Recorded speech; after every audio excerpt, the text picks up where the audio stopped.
The B78 Coaching Podcast takes a quick dive into the lives of athletes at all levels. Short and sweet, the goal is to help you troubleshoot some of the common issues and questions around training in a time-efficient manner. Welcome to the B78 Coaching Podcast. Today on the show, we have Nicholas Cowan.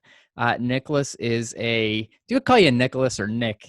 We call you either Nick. or is fine. I'm not picky. Yeah. So Nicholas sounds very formal, but if you would like to be addressed that, or Mr. Cowan, I'm happy to do that as well. Nick's a chiropractor in Victoria. Obviously, right now, chiropractors aren't working, so that's been challenging for you. Hey, it has been. Yeah. And are you surviving? What are you doing? You got lots of time on your hands. I'm just trying to keep myself mentally stimulated. That's one of the big things. Getting frustrated over the first little bit of like, what am I going to do? How am I filling my time? Mm-hmm. And then realizing I thrive off having a little bit of structure. And so creating that structure was a really big thing for me. And setting like a bedtime and a get up time, because you don't have work to dictate that. Like I don't need to get up and move to pay bills. So you lose that push, that kick in the butt. So it's funny you say that. I've done a few podcast episodes in the last week or two, and that theme has come up over and over again, especially with the crisis we're in right now. One of the hardest things people are finding is creating structure. And I've said this on the last 3 episodes, I think, is that life kind of dictates our structure.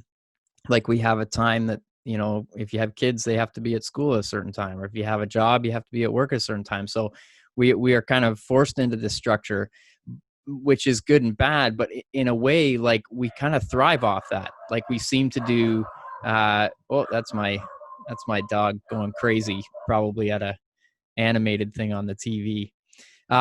Anyway, the structure is actually, I think we like it as humans, funny enough. It's harder for us when we don't have it. And obviously you found the same thing. Yep. And I didn't actually realize it until this, like I realized, so my past is that before I became a chiropractor, I was a massage therapist. I was on the road a lot with professional cycling teams.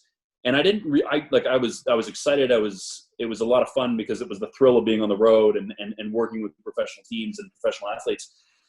But then I realized when I went back to school and stepped away from that world, like I really thrive off having like a good diet and regular exercise.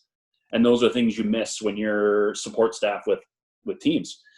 And so that was a bunch of years ago, I figured that out. But then right now I figured out like I need a strict wake up time and a strict bedtime. Yeah. And, it's just like, it's like, what you do with your kids. Yeah. Keep them on track. That's funny. Well, good for you. So have you been able to establish that? And have you found it's like your sort of general well-being is a little bit better? Mm-hmm. Definitely. Yeah. Well, good for you. I have little simple things too. Like in the morning, I make my bed.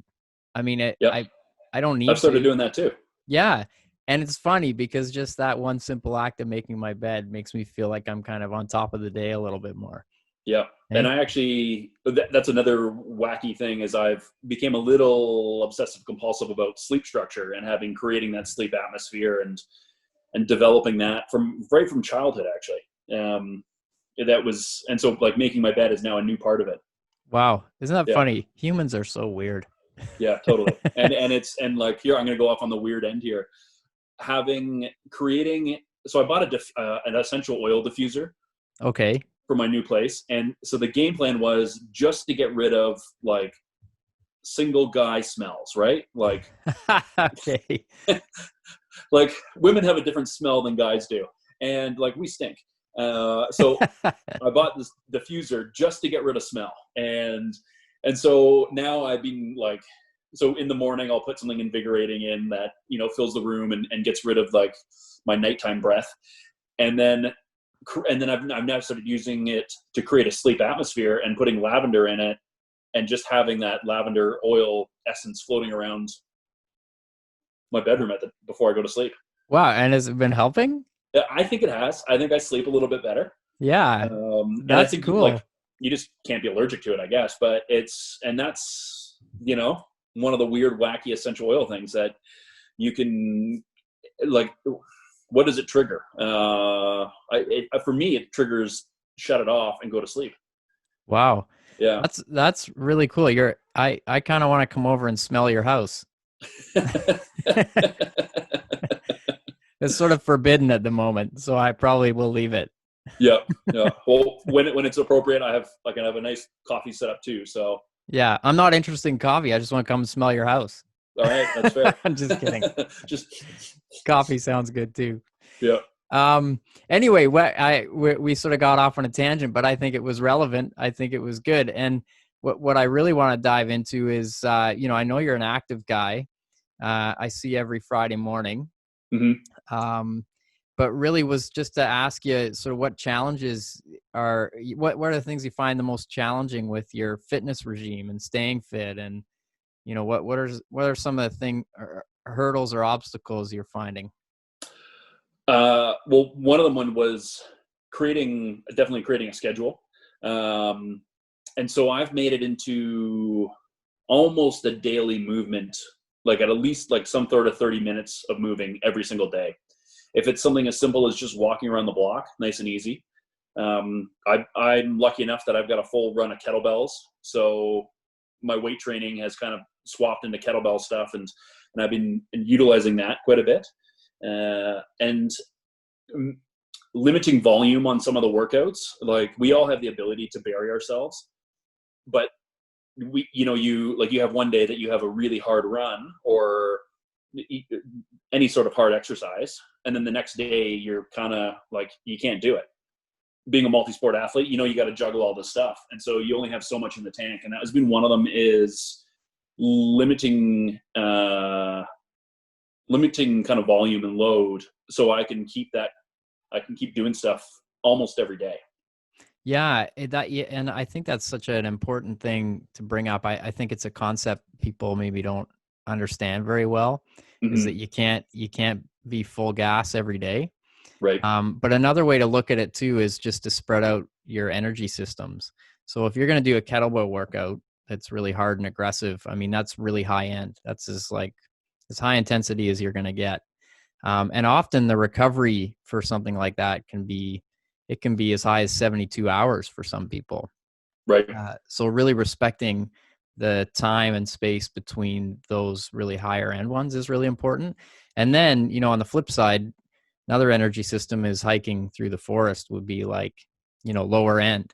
So, you can have, maybe you separate your kettlebell days by 48, 72 hours and dive into some of the other stuff. So kind of balancing out your week. Have you been doing that?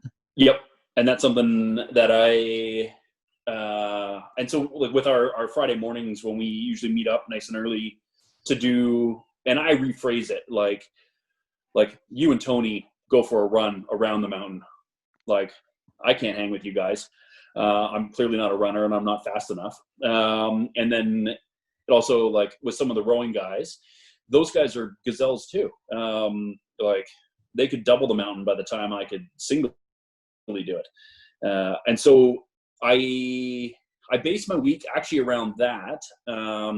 So, like, today, for example, was a lower body focused weight workout day. Tomorrow will be an upper body focused weight workout day. Monday will be a hike day, and it kind of all revolves around that Friday morning of getting out and socializing a little bit at distance at this time, and using the group atmosphere to just kind of get out and work out, which has been really awesome. Yeah. Yeah. Yeah. Well, it sounds like you have a pretty good balance there. Yeah. Pretty good. I got all the time in the world to plan it out. So Yeah. yeah, No, it's been that's good. awesome. And Yeah. how do you feel like, showing up with that crew on Fridays? Is it challenging for you? I know you kind of alluded to that. Yeah. And that's something, like, I'm totally comfortable with myself, so I know where I'm at physically. But it is an intimidating group to come and step into. Like there's multiple world champions, Olympic medalists, like ex-professional triathlon, ex-professional cyclists, and then there's me. and a couple other guys, and like and our UVic prof, who I've heard through the grapevine is an absolute stallion in the rowing boat for being 20 years older than us. Mm-hmm. So Yeah, I know and Patrick definitely. he really is slowly morphing into Wim Hof. Yes, yeah, he is. But He's pretty funny. when you find something exciting, you got to jump in. Yeah. So yeah, definitely think that like being intimidated stepping into that realm. And there's a couple times that I tried to hang with a couple of the rowing guys and run up the hill. And these guys also I think they had 20-pound weight vests on. And then as soon as it got a little vertical, poof, I was like, they just dropped me like a sack of potatoes. And I was like, that's fine. I'll keep, as long as I can keep the lights, like our lights. This was early morning, like right after the new year, I think. There maybe might have been a little bit of snow. It was a little wet for sure. And I was like, okay, if I can keep their headlamps in visual range, it'll be good. And then their headlamps like were gone. And then it was just dark. Yeah. Then I lost the trail. Yeah. And then I'm completely out of breath because I'm trying to like hustle up the hill. And I don't call it running. I call it scrambling. Because it's quicker than a hike, but it's not quite running. Yeah. So I get completely lost on the hill. I'm like, well, worst case scenario, I sit down for 2 hours. The sun comes up. I find my way out. But yeah. I know the answer is go up. Because Mount Doug, it like the road almost circles around it, but you'll always run into a path that's obvious or run into the road. So I just kept going up and eventually ran into the road and realized it's dark. My eyesight's not great. Just stick to the road for now. Yeah. Yeah. It's pretty hard. It's pretty hard to get lost there. Mm-hmm. If you're going down, you're going to hit the ocean sort of. If you're going Eventually. up, you'll hit the top at some point. So you did you find it like, you sound totally okay in your own skin, but was there ever a time where you're like, oh man, what am I doing here with this crew of people? A couple times, yeah. Yeah. And so stepping back and realizing that it's okay. Like I don't need to, like, these guys' engines are huge. They're a different caliber of engine, right? Like they're not even a 1%. Like they're smaller than that. Mm-hmm. And so like that's cool. Like, and we also have different focuses too, right? Like I know some of the guys are climbing mountains, and like I think the two Adams have done some mountain stuff, some alpine stuff. Like for me, it's an active recovery day, sort of general conditioning day, to get my heart rate up. Hopefully not pin it. Sometimes I do, sometimes I don't. And just as a general conditioning day to aid to my weight stays basically. So I'm a little fitter for those days. Yeah.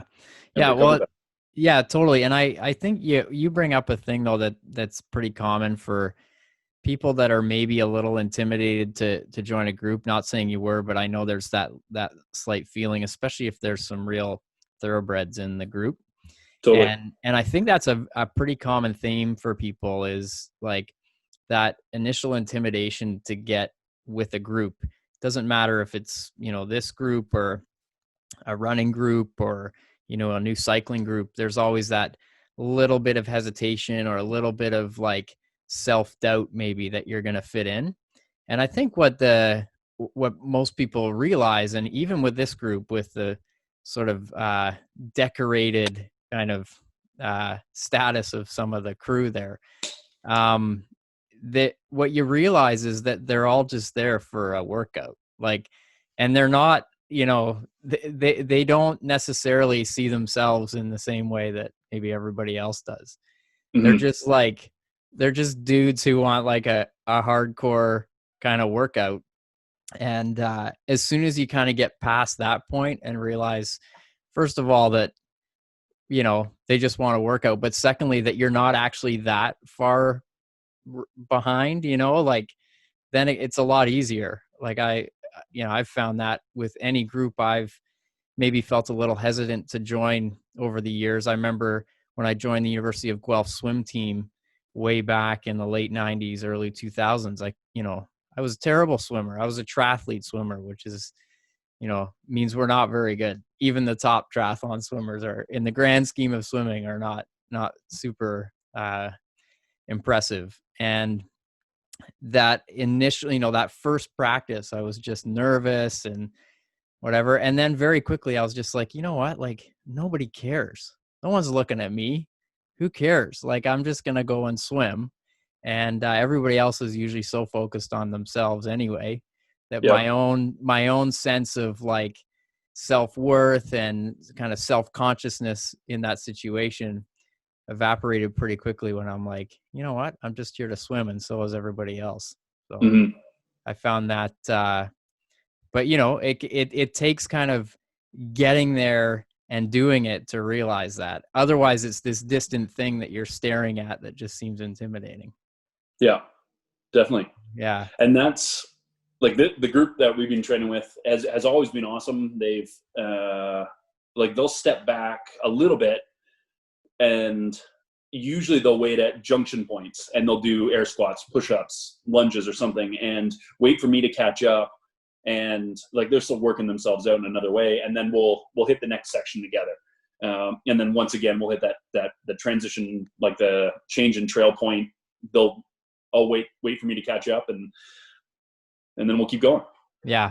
Yeah. I find another huge benefit to groups like that, or any group, is not that we're supposed to sort of bend to peer pressure, but gosh, it sure helps on some of those early mornings. Definitely. Yeah. I find it like, if you're accountable to somebody else, it's almost way easier to get yourself there. Like, I go probably 90% of the time to our Friday morning thing. Mm-hmm. If I was to sort of make a commitment, like myself, to say I'm just going to go by myself in the dark, I'd probably go like 1% of the time. Yeah. Yeah. Yeah. I'm in the same. Yeah. The Yeah. same boat. It's like those winter months. That's tough getting out. Mm-hmm. It is. Yeah. Yeah. It's dark. It's cold. It's wet. Yeah. And yeah.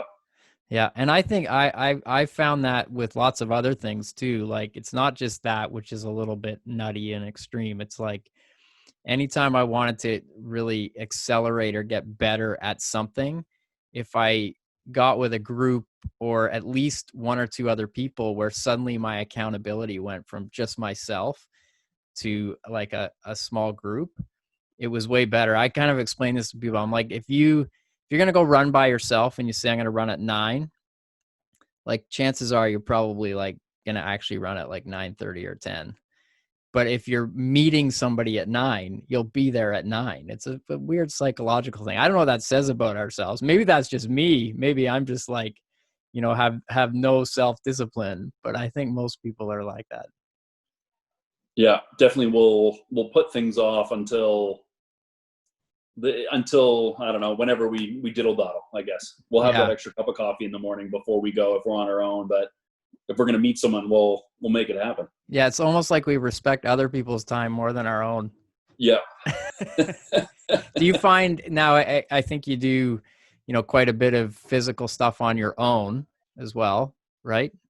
So Yep. do you set times, or are you just like, tomorrow I'm going to do a kettlebell workout, and whenever it happens, it happens? Or are you like as disciplined with, how you're saying with your sleep hygiene, if we want to call it that? You're like, I said, I Mm-hmm. go to bed time, a wake up time. Are you setting a workout time as well? No, I'm not. I'm having that extra cup of coffee Yeah. and diddle daddling. And usually I have like how I've written it down, but I haven't. It all gets messed up throughout the day. After 2 hours after breakfast is when I have it scheduled for my workout. It ends up being 2 hours after lunch every Is single that day. right? So Is I that should just right? change it. And because I get like that's, and I've learned that my my peak performance mental time is literally right after breakfast. Mm. So if I'm gonna write something or anything that I need to be creative and use my brain for, that's when I do it. Okay. Yeah. So, and your peak performance, this is like a whole other podcast We're we going could on do. crazy tangents right Yeah, now. yeah, yeah. We should Yeah. actually do another one on that idea, because I really like that idea. I feel like we could go down that rabbit hole for a while. Yeah. But that's interesting. That's a neat bit of self-awareness to discover that, hey, my peak mental time is that 2-hour window after breakfast. I'm like that with physical stuff, my peak physical time is like up out of bed, like within half an hour of waking. If I can get out the door and be physical, like I usually have a really good session. If I leave it till the end of the day, it's usually terrible, and my motivation for it's way lower. Right. And do Yeah. you find that's different with what fitness activities you're doing? Like if you're going to do strength stuff, do you find getting it first thing in the morning, you're still sharp and attentive to it? Like I find I'm better at bracing and strength stuff later in the day. Mm-hmm.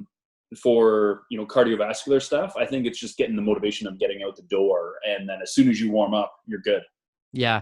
I find pretty much any physical thing I do a better job if I do it in the morning.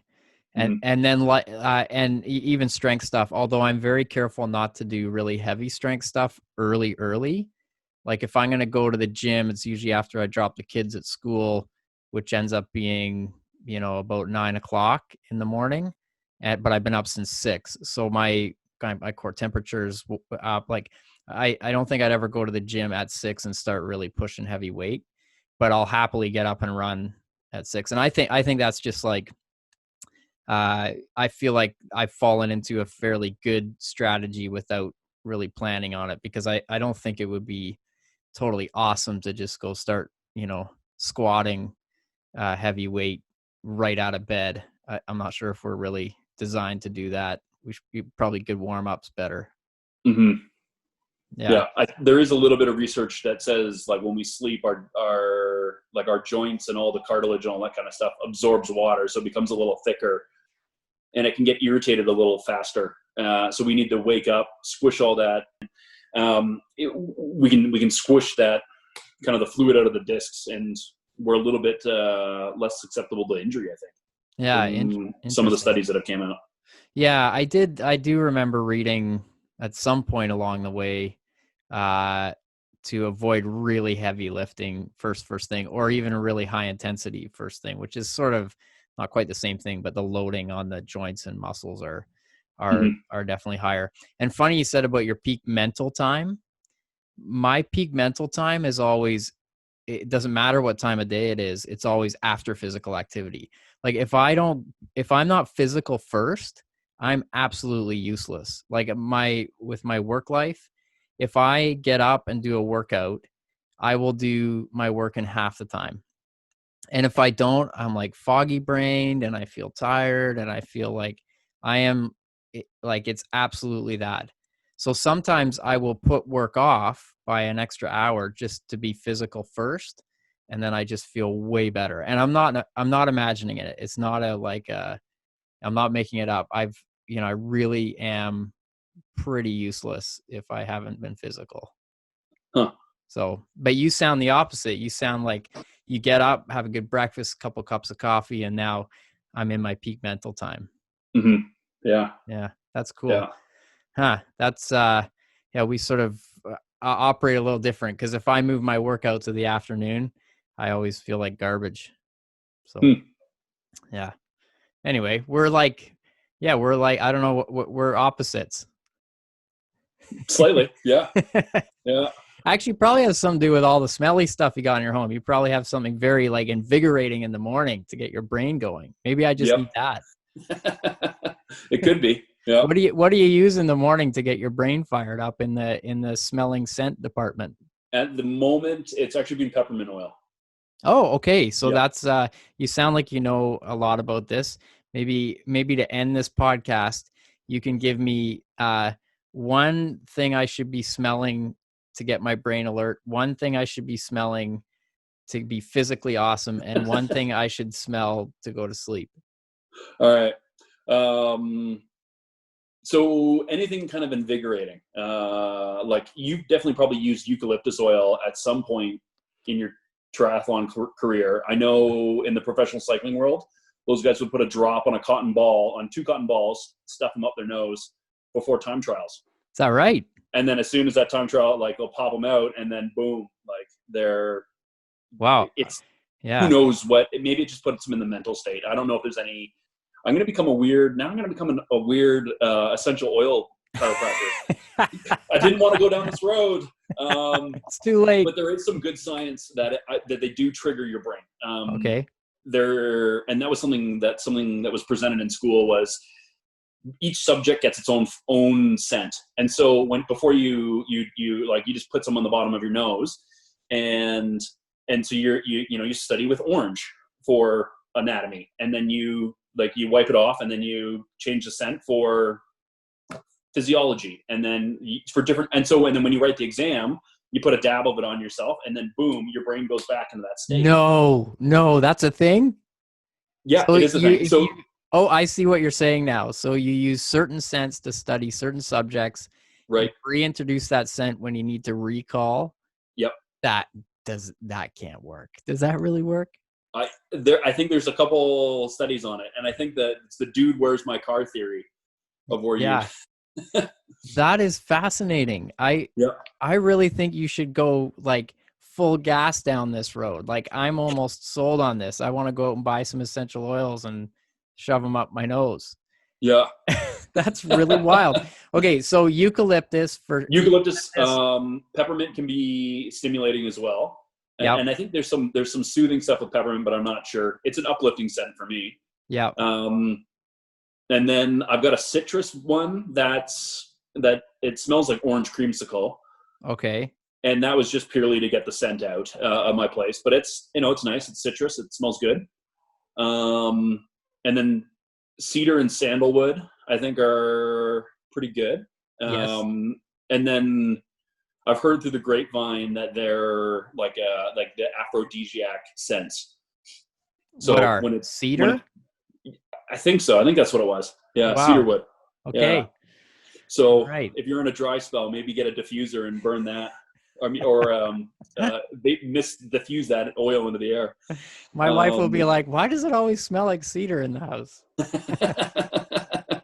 But it also smells nice, and it's a masculine scent, so it's probably safe to burn or diffuse. Yeah. And then lavender is usually a soothing thing, and so that will, if like some people like lavender, some people hate it. But having that in the air to kind of create that sleep atmosphere and sleep hygiene. Wow, this has been fascinating. I love that we went down this road. I wasn't expecting it. Yeah, no, it's funny where you randomly end up.